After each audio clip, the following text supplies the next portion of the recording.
నీ స్టైల్లో నువ్వు కొన్ని వీడియోలు చేస్తున్నావు, అలాగే కొంతమంది యూట్యూబర్లు కూడా వాళ్ళ స్టైల్లో కొన్ని వీడియోలు చేస్తున్నారు. తండ్రి కూతుళ్ళ బంధం గురించి అసభ్యకరంగా, హేతుబద్ధకంగా, అసలు అవమానకరంగా కమెంట్ చేస్తూ ఒక వీడియో చేశారు. ఇప్పుడు అసలు తెలుగు ఫిల్మ్ ఇండస్ట్రీ మొత్తం కూడా దాని మీద స్పందిస్తూ ఉంది. ఇది అసలు సోషల్ మీడియా చాలా క్రూరంగా, చాలా లారీ చాప్టర్ 1 ఆగస్ట్ 2 రిలీజ్ అవుతుంది నా సినిమా. నెక్స్ట్ నేను అడిగే ప్రశ్నకు సమాధానం మాట్లాడతా. నెక్స్ట్ రెడీ, నేను అదే దాన్ని ఆలోచిస్తూనే మాట్లాడుతున్నా. డివేట్ అవుతుంది మ్యాటర్, నేను వచ్చింది వేరే దానికి. మ్యాటర్ ఎక్కడికి డివేట్ కాదు, మీ సినిమా గురించి కూడా నేను మాట్లాడతా. ఓకే, మీలాంటి యూట్యూబర్లు ఇప్పుడు తండ్రి కూతుర్ల బంధాన్ని కూడా అసభ్యకరంగా మాట్లాడుతూ కమెంట్ చేస్తూ కొన్ని వీడియోలు చేస్తూ ఉన్నారు. దాన్ని ఎలా చూడాలి? అతనికి 179K ఫాలోవర్స్ ఉన్నారు. అండ్ అతను చాలా పెద్ద సినిమాలని, బాగలేని సినిమాలని, కొంచెం అంటే ఫ్లాప్ అయిన సినిమాలని, అండ్ ఇన్స్టాగ్రామ్లో డ్యాన్స్ చేసే అమ్మాయిలని, అండ్ ఎవరైతే ఎక్స్పోజింగ్ చేస్తారో, అండ్ ఎవరైనా ఏదైనా కంటెంట్ చేసినా, ఏదైనా తప్పులు చేసినా, పొరపాటున ఇంటెన్షనల్ కాకుండా తప్పుగా పొరపాటున తప్పులు చేసినా, వాటందరి కంటెంట్ తీసుకొని he's making money, he's making something out of it. Troll చేస్తూ, బూతులు ఎక్కువ లాపదాలు వాడుతూ తన కంటెంట్ చాలా రోజుల నుంచి నేను చూస్తున్నా. అంటే అప్పుడప్పుడు వేరే వాళ్ళు అతన్ని వేరే వాళ్ళు ట్రోల్ అతను ట్రోలరు, అతన్ని వేరే వాళ్ళు ట్రోల్ చేసినప్పుడు నాకు సజెషన్ నా ఫీల్డ్లో వస్తే చూస్తాను అనమాట. So what happened, I feel like some time అలా అనిపించింది. కానీ ఇదంతా ఎక్కడ జరుగుతుందంటే individual morality, that's what parenting అంటారు కదా.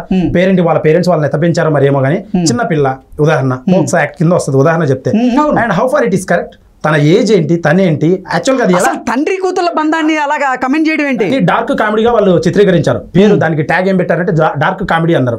డార్క్ కామెడీ అంటే లైక్ ఒక సాంగ్ ఉంది, ఇక్కడ జపాన్లో సాంగ్ ఉంది, బెల్ట్ తీసుకొని డాన్స్ చేస్తాడు అతను, ఎవరు ఒక పాప్ సింగర్. దానికి రిలేట్ చేస్తే వీళ్ళు మాట్లాడారు, ఇట్లా బెల్ట్ తీసినట్టు, ఆ పిల్లతో తండ్రి డాన్స్ చేసినట్టు. ఆ వీడియో కూడా వెస్టర్న్ వీడియో. వాళ్ళు అలా ఉంచి దాని పదాలు వాడుతూ వాళ్ళిద్దరిని కలిపినట్టు సెక్సువల్గా బూత్ పదాలు వాడుతూ వాళ్ళని డిస్క్రైబ్ చేసి వాడారు. ఇది అస్సలు కరెక్ట్ కాదు అండ్ అబ్జెక్షనబుల్ థింగ్ అనమాట. అండ్ అది how far it is correct. First of all నేను ప్రాంక్స్ చేస్తున్నా అన్న, నా ప్రాంక్స్ స్క్రిప్టెడ్ ప్రాంక్స్.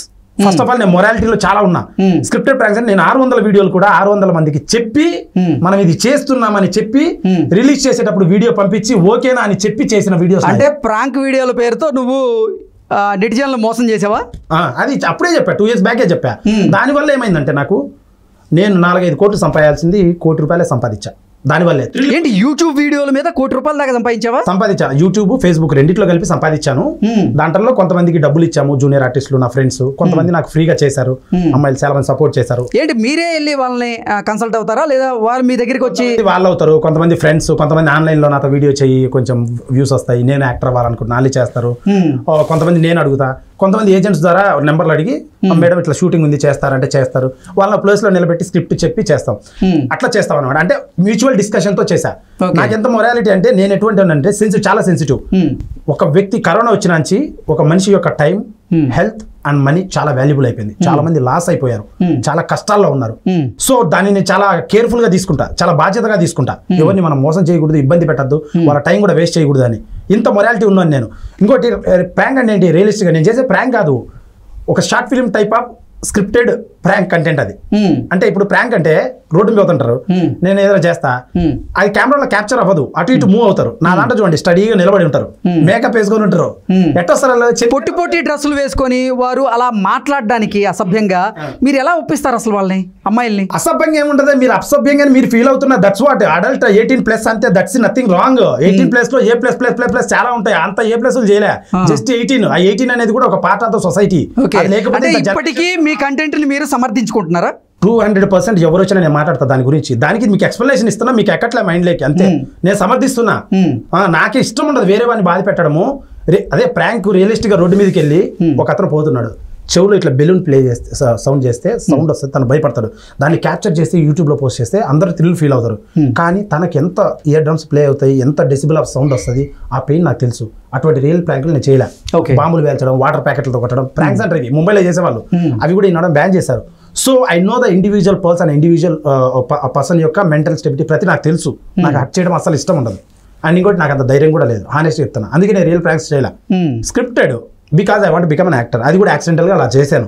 అది నథింగ్ రాంగ్ కూడా కాదు, దాని మీద మీరు చిత్రీకరిస్తున్నా కానీ రాంగ్ కాదు. నేను సమర్థిస్తున్నా, ఎవరితోనే మాట్లాడదా, ఎక్స్ప్లెనేషన్ కూడా ఇచ్చా. సో నేను అనడం ఏంటంటే వీడియోస్ చేశాను, డబ్బు సంపాదించాను. ఆ డబ్బుని మళ్ళీ నేను ప్రజలకి, సొసైటీకి ఖర్చు పెట్టాను. టెక్నీషియన్లకి, సినిమా ఇండస్ట్రీలో సినిమాలకు ఖర్చు పెట్టాను. ఒక సినిమా తీశాను, చాలా కొత్త వాళ్ళని చాలా గట్టిగా తీసి చాలా బాగా చేశాను. అండ్ ఎస్పెషల్లీ ఇప్పుడు ఈ అతను చేయడం అయితే కరెక్ట్ కాదు. అండ్ ఇప్పుడు అంటే ప్రణీత్ హనుమంత్ చేస్తున్నటువంటి ఆ కంటెంట్ వీడియోలు ఏ అయితే ఉన్నాయో మీ కంటెంట్ వీడియోలు కూడా వాటికి దగ్గరగా లేదనుకుంటున్నారా? 200% లేదు. That's different thing.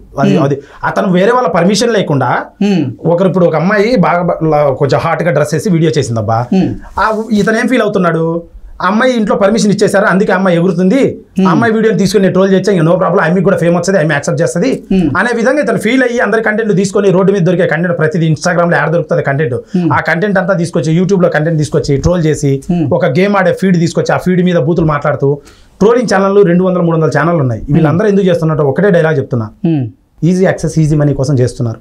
అంటే నెలకు ₹1,00,000 2,00,000 వస్తాయి, చదువులు లేవు, డిసిప్లిన్ లేదు, ఏమి డిగ్రీలు ఉండవు. అంటే నాకు ఉన్నాయంటే నాకు ఉంది, నేను జాబ్ కూడా చేసా, 1 year జాబ్ చేసి మెట్రో ఫార్మస్యూటికల్స్లో జాబ్ చేసి అక్కడి నుంచి తర్వాత కొంచెం మనీ సేవ్ చేసుకొని చెన్నైకి వెళ్ళి డైరెక్షన్ కోర్స్ చేసి ఉద్యోగం అనేది కేజీ లాగా ఉంది, నేను ఏదైనా సాధించాలి అని నేను వచ్చా కాబట్టి నేను మాట్లాడుతున్నా. అంటే చదువుకున్న వాళ్ళు గొప్ప వాళ్ళు కాదు పాత వాళ్ళు అనట్లా, కొన్ని మోరల్స్ తెలుస్తాయి. చదువుకున్న వాళ్ళు కూడా చాలా గొప్ప వాళ్ళు ఉన్నారు, చదువుకున్నోడి కొంచెం మోరల్స్ తెలుస్తాయి. చదువుకున్న వాళ్ళు చాలా గొప్ప వాళ్ళు ఉన్నారు, అది పేరెంటింగ్ పెరిగిన విధానంలో వాళ్ళ అప్బ్రింగింగ్ లో అవన్నీ ఉంటాయి, ఎవరిని అనట్లే. కానీ వాళ్ళ గురించి ఆ section of 4 or 5 people who are involved in that content I'm talking about. Easy money ఒకడు ఉంటాడు బీన్ బ్యాగ్ అని, వాడికి కూర్చుంటాడు, వాడి పేరు బీన్ బ్యాగ్, వాడు కూడా ఇంతలా ఉంటాడు. బాడీ షేమ్ చేయట్లే నేను, అందరినీ షేమ్ చేస్తుంటాడు, అందరి వీడియోలు తీసుకొచ్చి ట్రోల్ చేస్తూ ఉంటాడు. ఇంకో ఉన్నాడు బకిడి అని, వాడి పేరు బకిడి అంటే ఆపోజిట్ వేసుకోండి, ఫోన్ కాన్ లాగా బకిడి అని. ఆడు అందరినీ ప్రతిదీ బాగలేదు, ఇది బాగలేదు, అది బాగలేదు అంటుంటాడు. వీళ్ళకి కంటెంట్ లేదు, వేరే వాళ్ళ కంటెంట్ రెస్పాండ్ అవుతుంటారు. కంటెంట్ ఓన్ కంటెంట్ చేయలేరు. ఈజీ యాక్సెస్, తొందరగా పొద్దునకల్లా సక్సెస్ అయిపోవాలి, నేనన్నా నా వీడియోలు చేసే వాళ్ళు కొంతమందికి డబ్బులు ఇచ్చా. ఓకే, అంటే ఎవరిని కించపరచకుండా వీడియోలు చేస్తున్నారంట, ఎవరిని కించపరచకుండా మేము మ్యూచువల్ అగ్రిమెంట్స్ తో మేము చేసుకుంటూ ఎంటర్టైన్ చేస్తున్నాం. చాలా మంది కింద పాజిటివ్ కమెంట్స్ కూడా పెడతారు, అన్న మీరు రిఫ్రెష్ అవుతాం, భలే ఉంటాయి మీ కంటెంట్ అది ఇది అని. పాజిటివ్ ఎక్కువ ఓపెన్ చేయండి, నా ముందు ఏ వీడియో అయినా ఓపెన్ చేయండి. నెగిటివ్ కమెంట్స్ ఒక 5-6 ఉంటాయి, ఒక 100, 15, 20 ఉంటాయి. అది ఆబ్వియస్ గా పవన్ కళ్యాణ్ గారినే తిడతారు, చిరంజీవి గారినే తిడతారు. నన్ను తిట్టేది ఏంటి అంటే పవన్ కళ్యాణ్ చిరంజీవి గారితో పోల్చుకుంటున్నావు కాదండి, అనుకోండి తప్పేముంది, అంటే వాళ్ళు పెద్దవాళ్ళు, కానీ కంపారిజన్ ప్రతి ఒక్కరిని తిడుతున్నారు సొసైటీలో, నన్ను కూడా తిడతారు. తిట్టడంలో 10లో 8 మంది 2-3 ఉన్నారు సొసైటీలో అంటే రెఫరెన్స్ చెప్తున్నా. వాళ్ళతో ఎట్లా పోల్చుకుంటా, వాళ్ళు చేసిన పని ఏంది, వాళ్ళు పెద్దవాళ్ళు, నేను ఇప్పుడే మొదలు పెట్టాను నా కెరీర్ అట్లా. ఓకే, అంటే కొంతమంది యూట్యూబర్లు కొంత ఫేమ్ వచ్చాక దాన్ని క్యాష్గా చేసుకునేందుకు చాలామంది ప్రయత్నాలు చేస్తున్నారు. అందులో భాగంగానే చాలామంది బెట్టింగ్ యాప్లను కూడా ప్రమోట్ చేస్తున్నారు. ఈ మధ్య కాలంలో హర్షసాయి బెట్టింగ్ యాప్స్ సంబంధించినటువంటి వివాదం రాజుకుంది, అది ఇప్పుడు కూడా సంచలనంగా మారింది. ఇప్పుడు ఇది ఇంకా హనుమంతుడు అవ్వలేదు. హనుమంతుడు ఏంటంటే మ్యాటర్, ఇప్పుడు డిపార్ట్మెంట్ దాన్ని తీసుకున్నది అండ్ అప్రిషియేటబుల్ థింగ్. ఇదేంటంటే సోషల్ ఇన్ఫ్లుయెన్సర్స్కి ట్రోలర్స్ అనేది ఇన్ఫ్లుయెన్సర్స్ కంటెంట్ చేస్తూ చేయడంలో తప్పే లేదు. వాళ్ళకు కూడా గవర్నమెంట్ ఇప్పుడు గత 5 ఏళ్ల నుంచి భూమి వచ్చింది, డిజిటల్ ప్లాట్ఫామ్ సోషల్ మీడియా 5 ఏళ్ల నుంచి వచ్చింది. అంతకుముందు ఫోన్లు ఉండే, ఈ జియో ఎప్పుడైతే ఫ్రీ నెట్వర్క్ వచ్చిందో ప్రతి ఒక్కరికి ఫోన్లు వచ్చాయి, ప్రతి ఒక్కరు సంపాదిస్తున్నారు, జాబులు ఈఎంఐలో ఫోన్లు కొంటున్నారు. సో ఈ భూమి రావడం వల్ల ఏమైందంటే ప్రతి ఒక్కరు కూడా కంటెంట్ చేస్తున్నారు. ఈ కంటెంట్ చేస్తూ కొంతమంది ఫాలోవర్స్ సంపాదించుకుంటున్నారు. వాళ్ళందరికీ మన దేశంలో ఒక చట్టం తేవాలంటే ఇంకా బిల్లులు అంటారు, రాజకీయాలు అంటారు, చాలా ఉంటాయి. అక్కడ పోయి బిల్లు పెట్టి సెంట్రల్ గవర్నమెంట్ తీసుకురావాలి. ఇన్ని చేయడానికి కొంచెం టైం పడుతుంది. ఇప్పుడు 5 years అయింది, ఇంకొక 5 to 10 years లో కొన్ని వచ్చేస్తాయి. సో ఇన్ఫ్లుయెన్సర్స్ అందరికీ ఒక సెషన్ పెట్టాలి government, local police department SP గారు కానీ లేదా మన కలెక్టర్ గారు కానీ పెట్టి జస్ట్ అఫీషియల్ గానే పిలిపించి మాట్లాడి, అమ్మ మీరు చేసేటువంటి కంటెంట్ లో జాగ్రత్తలు వహించండి, ఎటువంటి నెగిటివిటీ ఉండకూడదు అనేది ఒక చిన్న హెచ్చరిక. ఎందుకు మీ మీద బాధ్యత లేదా? మీరు కూడా యూట్యూబర్ గా ఫేమ్ వచ్చింది కదా మీకు కూడా, మీరు ఎందుకు అటువంటి కంటెంట్ ని ప్రమోట్ చేయడం లేదు? మరి పూర్తి అవ్వకుండానే చెప్తున్నారు. అదే దాని నెక్స్ట్ అదే చెప్తున్నా, అది ఎట్లా చెప్పాలి అదొకటి, అది గవర్నమెంట్ తరహా బాధ్యత.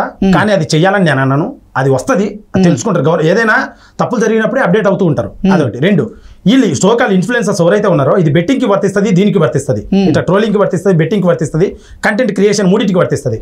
ఇండివిజువల్ మొరాలిటీ, వాళ్ళు పెరిగిన విధానం, తుత్తరబడి తొందరగా సక్సెస్ అవ్వాలి అనే దాని వల్ల అవుతుంది, కష్టపడే తత్వం లేయడం వల్ల అవుతుంది, అండ్ ఈజీ మనీ వల్ల అవుతుంది. వాళ్ళకు ఆ మైండ్ సెట్లు ఎలా వస్తున్నాయంటే ఈజీ మనీ వల్ల అవుతుంది.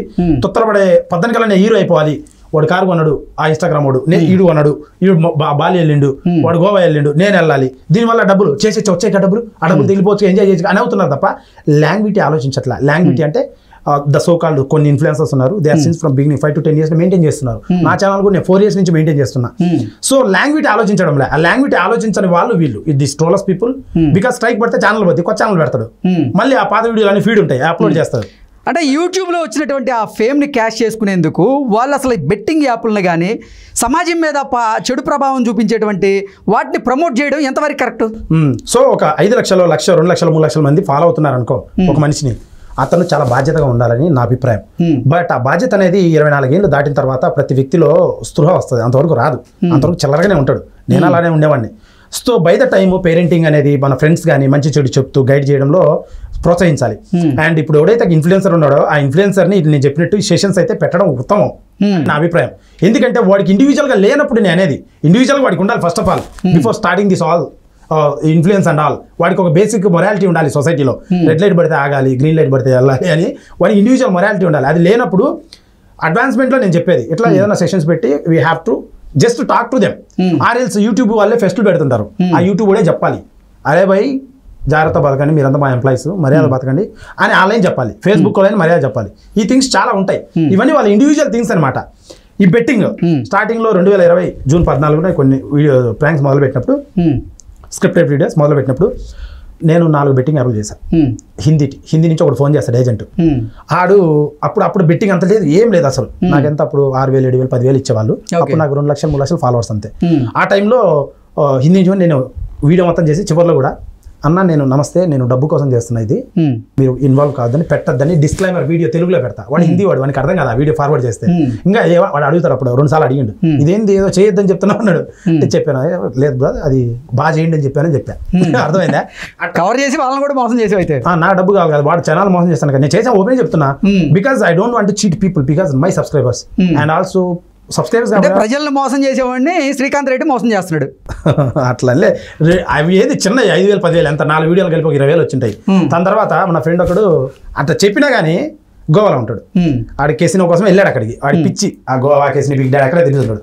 ఆడు 2 బెట్టింగ్ చెప్పావు కదా అని ఏదో ఇన్వెస్ట్ చేశారు. 200 రూపీస్ జస్ట్ అది మన సిగరెట్ దాకా పెట్టాడు. ఆ 200 రూపీస్ అట్టే పోయాయి. అప్పుడు చెప్పాడు, ఫోన్ చేశాడు. అది నేను చెప్పినా కదా లాస్ట్లో, అది లేదంటే చెప్పినావు మామ కానీ వస్తాయని ఆడ డిసిప్లే భలే ఉంది మామ, నిజంగా వస్తాయి అనుకుంటారు వాళ్ళు ఇచ్చిన అల్గారిథం అది ఉంటుంది, ఇది ఇంటర్ఫేస్. ఆ ఇంటర్ఫేస్ చూస్తే డబ్బులు వస్తాయి అనిపిస్తుంది, వాళ్ళ డిజైనింగ్ అలా ఉంటుంది. అది ఊరికి మేము డబ్బులు ఇచ్చినందుకు అప్లోడ్ చేస్తాం. అట్లా చేసి అప్పుడు నాకు అర్థమైంది, అరే నా ఫ్రెండ్ గాడే మోసపోయిండు, ప్రజల్లో పల్లెటూరులో ఏడో నా వీడియో చూస్తుంటాడు, నా చట్టాలు కరెక్టరా, నిదానంగా ఎదుగుదాం రా, వాడి మనసులో పడిపోద్ది నా వల్ల లాస్ వచ్చాయని నాకు బాగా ఆ రోజు అర్థమైంది. 200 రూపాయలే నా బెస్ట్ ఫ్రెండ్ వాడు. అండ్ ఆ 4 వీడియోలు నేను సంపాదించింది 26,000, 27,000 అంతే. నథింగ్. యూట్యూబ్ లోనే వాళ్ళ కంటెంట్ నా వ్యూస్ ద్వారా నేను ఎక్కువ సంపాదించాను. అప్పటి నుంచి నాకు ఇప్పటికీ 120, 140 బెట్టింగ్ యాప్లు వచ్చాయి. హానెస్ట్ చెప్తున్నా. ఇప్పుడు కూడా మెయిల్, నిన్న మధ్యాహ్నం ఒక మెయిల్ వచ్చింది, 43,000 ఇస్తామని. ఒక వీడియో చేస్తే నా 3 ప్లాట్ఫామ్లో పెడితే నాకు, నేను గొప్పనని కాదు, నా సబ్స్క్రైబర్ తెలుస్తుంది, దాని ద్వారా సంపాదించుకోవచ్చు అని హిందీ వాడు బాంబే నుంచి మెసేజ్ చేశాడు. So this the thing happened. So నేను చేయలేదు. ఎందుకు? నా కంటెంట్ ద్వారా వస్తుంది. నేను నెలకు 10-20 వీడియోలు పెట్టుకుంటే ఒక అమౌంట్ వస్తుంది. దాంట్లో నా బట్టలకి, నా ఖర్చులకి, నాతో పనిచేసిన అబ్బాయిలకి, అమ్మాయిలకి, వాళ్ళకు కొంచెం పేమెంట్లు ఇచ్చుకుంటే, ఎడిటర్లకి ఇచ్చుకుంటే సేవింగ్స్ చాలు. దాంతో ఇప్పుడు సినిమా తీసా. శ్రీకాంత్ రెడ్డి ఎంతమందికి ఉపాధి కల్పించాడు వీడియోలు చేసేటప్పుడు? వీడియోలో ఉపాధి ఏముంటుంది, ఎడిటర్ ఒక అతను ఉంటాడు, కెమెరామెన్ ఒక అతను, అది కూడా ఉపాధి ఇచ్చినది చిన్నవి. సో నాతో వీడియో చేసే అమ్మాయిలకి ఇంత ఇస్తా. కొంతమంది ఫ్రెండ్షిప్ లో ఫ్రీగా చేశారు అంతే. ఉపాధి అంటే నేను చిన్నవే చేశా. ఇప్పుడు ఈ సినిమా ద్వారా అయితే 200 మంది టెక్నీషియన్లకు ఉపాధి కల్పించే సినిమాలో. ఓకే, నేను ఈ సినిమా ద్వారా 2 కోట్ల సినిమా గురించి ఒక ½ అవర్ మాట్లాడుకుందాం మనం దాని గురించి. దీని అయితే చేశాను అట్లా. అది ఓకే. అసలు శ్రీకాంత్ రెడ్డి ఈ ప్రాంక్ వీడియోల ద్వారా నెలకి ఎంత సంపాదించాడు? ఇట్ వాస్ 2020లో 2022 వరకు బాగా రెవెన్యూ బాగుండేది. బై ద టైం 2022 ఏమైందంటే చాలా మంది సీరియల్ వాళ్ళు, బిగ్ బాస్ వాళ్ళందరూ ఛానల్స్ పెట్టి డైల్యూట్ అయింది. అంటే ఎక్కువయ్యారు, జనాభా ఎక్కువయ్యారు. ఫోన్లు వచ్చి ప్రతి ఒక్కరు పల్లెటూర్లలో యూట్యూబ్లో ఓపెన్ చేశారు. చేయొద్దనట్లే, ఇండివిజువల్ వాళ్ళు చేయాలి, బతకాలి, తప్పనట్లా. రెవెన్యూ చెప్తున్నా ఊరికే డైల్యూట్ అయింది అండ్ బాగా తగ్గింది రెవెన్యూ. ఫస్ట్ 2 సంవత్సరాలు బాగా వచ్చింది. అప్పుడే నా మీద కళ్యాణి పడింది. కళ్యాణ్ గారు వచ్చి నా మీద కూడా పడ్డారు. ఎగ్జాక్ట్లీ అదే పాయింట్కి వద్దాం అనుకుంటున్నా. శ్రీకాంత్ రెడ్డి, నువ్వు చేసే వీడియోలేమో నేను ప్రాంక్ వీడియోలు చేస్తున్నా, అది కూడా స్క్రిప్టెడ్ వీడియోస్ అని నువ్వు చెప్తున్నావు. కానీ కళ్యాణి గారేమో శ్రీకాంత్ చేసేటువంటి వీడియోలు బూతు వీడియోలు, అసభ్యకరంగా ఉండేటువంటి వీడియోలు అంటూ ఆవిడ మీ మీద ఆరోపణలు చేస్తూనే మిమ్మల్ని చేసుకునేదాకా వచ్చింది. అసలు కరాటే కళ్యాణికి శ్రీకాంత్ రెడ్డికి గొడవ ఏంది? ఎక్కడ ప్రారంభమైంది అసలు గొడవ? అది ఏమైందన్న ఇంతవరకు నాకు తెలియదు. వై బికాస్ నేను కాన్సన్ట్రేట్ చేయాలి ఆ విషయాన్ని. బట్ గొడవ అయింది కదా అని ఇంకా అప్పుడు ఇంటర్వ్యూలు ఇచ్చాను చాలా. ఇంటర్వ్యూలు ఇవ్వడం వల్ల కొంచెం ఫేమ్ అయ్యింది. దానివల్ల ఇంకొంచెం ఫేమ్ అయ్యాను నేను. ఆవిడ కూడా ఫేమ్ కోసం చేసిందని అనుకున్నా. ఇప్పుడు సెషన్స్ జరుగుతున్నాయి కోర్టులో. నేను వెళ్తున్నా, ఆవిడ రావట్లా, ఆబ్సెంట్ వేస్తుంది రోజు. నేనైతే వెళ్తున్నా. సో ఏ కోర్టులో నడుస్తుంది కేసు? ఇక్కడ నాంపల్లి కోర్టులో చిన్న పిట్టి కేసు. ఇద్దరు కొట్టుకుంటే గొడవ పడితే నోటి దూల వల్ల అంటారు కదా, చిన్న పిట్టి కేసు సంథింగ్. మై లాయర్ చూసుకుంటున్నాడు, మనకు అంత టచ్ లేదు. ఇప్పుడు కరాటి కళ్యాణి, శ్రీకాంత్ రెడ్డి వీళ్ళిద్దరిలో అసలు ఆ గొడవకి కారణం ఏంటి? ఎవరిది తప్పు? ఆవిడ యొక్క ప్రవర్తన, నా దగ్గరికి వచ్చి, మా ఇంటి దగ్గరికి వచ్చి నాతో ప్రవర్తించిన తీరు, దాన్ని చిత్రీకరించి ఫోన్లో ఆవిడే పోస్ట్ చేసి ఆవిడే వైరల్ అయ్యి ఇద్దరికి ఫేమ్ తెచ్చి ఆవిడే చెడ్డ పేరు తెచ్చుకున్నది అని జరిగిన సిచ్యువేషన్ చెప్తున్నా. నేను ఆవిడతో నాకు పర్సనల్గా అసలు సంబంధం లేదు. ఆమె ఫోన్ కాంటాక్ట్ ఇప్పటికి కూడా నాకు లేదు. ఆనెస్ట్గా నేను మాట్లాడిన. First of all I don't care. ఎందుకంటే నాకు ఏమంటామైందంటే ఆ ప్రొడ్యూసర్ నన్ను మొదట్లో మోసం చేసినప్పుడు ముక్కుసూటికి వెళ్ళాలి, నా పని నాకు ఇంపార్టెంట్, నా సినిమా నాకు ఇంపార్టెంట్, నా జీవితం నాకు ఇంపార్టెంట్, ఫస్ట్ నేను బాగుపడతా, నా తర్వాత నా ఎంతో బాగుపరుస్తా, ఉద్యోగం ఇస్తా, లగ్జరీ లైఫ్ వస్తుంది, 10 మందికి జీతాలు ఇస్తాం, నాకు సేవ చేయాలని చాలా ఉంది, డబ్బు సంపాదించి సేవ చేయాలని నాకు నిజంగా ఉంది, మనస్ఫూర్తిగా ఉంది. కానీ డబ్బు లేకుండా ఏం చేస్తాం, ఊరికి మాటలు చెప్తే ఏం లాభం. అందుకు దాని మీద స్ట్రైట్కి వెళ్తున్నా తప్ప అందుకు ఆమెను కేర్ చేయను నేను. ఆ ఇష్యూని కూడా కేర్ చేయలే. అందుకు నేను ఇంట్రెస్ట్ చూపిలే, ఎందుకు జరిగింది అనేది ఇంట్రెస్ట్ చూపిలే. సో ఆవిడతో సంబంధం లేదు, కాంటాక్ట్ లేదు. మా ఇంటి దగ్గరికి వచ్చింది, 2 మనుషుల్ని, 3 మనుషుల్ని, 4 మనుషుల్ని నా మీద చేయి చేసుకునేది, ఇంకొకటి చేయి చేసుకున్నాను, తర్వాత నేను చేయి చేసుకుని ఇద్దరు పైన. ఆవిడే చిత్రీకరించి ఫేస్బుక్ లో పెడితే అందరూ వచ్చి కెమెరాలు పెట్టారు. What it all happened. అంతేగాని ఏమి సంబంధమే లేదు. ఆ తర్వాత అసలు మీ ఇద్దరు మాట్లాడుకుంది కూడా ఎక్కడ లేదా? ఆ గొడవలో మాట్లాడింది, ముందు మాట్లాడలేదు, తర్వాత మాట్లాడలే. అంటే కరాటి కళ్యాణి ఏదో ఆశించి నా మీద చేయి చేసుకుందంటూ గతంలో మీరు చెప్పారు కదా ఇంటర్వ్యూలో. అప్పుడు నన్ను ఇట్లా బెదిరించి, నేను హిందూ మహిళా సంఘము, నువ్వు వీడియో చేయలేవు, అమ్మాయి మెయిన్ ఇదే. ఆ బూత్ అంటే నువ్వు అన్నట్టు ఆ తమ్నేల్ పైన అది పెట్టారు కదా మా ఎడిటర్ వాడు, అవి తమ్నేల్స్ చూసి ఆవిడ వచ్చిందని నేను అనుకుంటున్నా. కానీ ఆవిడ ఏమన్నా ప్రాబ్లం ఉంటే there are so many police stations లా అన్నీ ఉన్నాయి కదా, ఆవిడ ఊరని ప్రజలు కూడా క్వశ్చన్ చేశారు. So it happened. కానీ చేయి చేసుకోవడం తప్పని నా అభిప్రాయం.